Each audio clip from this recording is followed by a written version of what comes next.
Depuis le 20 novembre 2022, Shanna Kress et son chéri Jonathan Matija sont sur un petit nuage. Désormais parents d'un petit garçon prénommé Luca, les deux tourtereaux vivent dans leur bulle depuis plus d'un mois. Un peu plus discrets sur les réseaux sociaux, ils prennent soin de préserver le visage de leur merveille mais continuent cependant de partager certains moments intimes avec leurs fans. Ce lundi 26 décembre, celle qui s'est révélée dans les Marseillais s'est emparée de son compte Instagram pour dévoiler sa silhouette post-partum.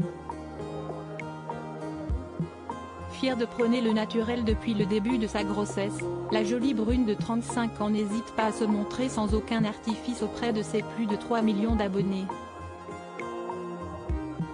Si est-ce pas encore ça mais j'ai bien perdu. Je me suis fixé un objectif de toute façon je vous explique tout dans nos vlogs sur YouTube. Je ne suis à 14 kilos perdus sans sport bien sûr, a-t-elle révélé en légende d'une story où elle dévoile sa silhouette. Vêtue d'une simple culotte et d'un t-shirt remonté sur sa poitrine, l'ancienne candidate de télé-réalité laisse apparaître ses jambes et un petit ventre encore légèrement prononcé, mais bien moins proéminent qu'il y a quelques semaines.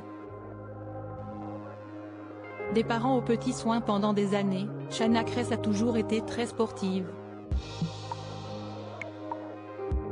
Musculation, danse, pole dance. La jeune femme tenait à son équilibre physique. Mais depuis le début de sa grossesse, elle a pris soin d'arrêter les activités sportives trop intenses. Enceinte de jumeaux à la base, celle qui est aujourd'hui influenceuse a néanmoins traversé une période très difficile après avoir découvert que l'un des deux fœtus était atteint de trisomie 21. Après mûre réflexion, les deux amoureux avaient finalement décidé de mettre un terme au développement de ce dernier, provoquant ainsi de nombreuses critiques sur les réseaux sociaux. Aujourd'hui, Shanna Kress et Jonathan Matija sont plus heureux que jamais. S'ils n'oublient pas leur fils décédé, ils tiennent avant tout à ne se concentrer que sur le positif pour le bien de leur fils Luca.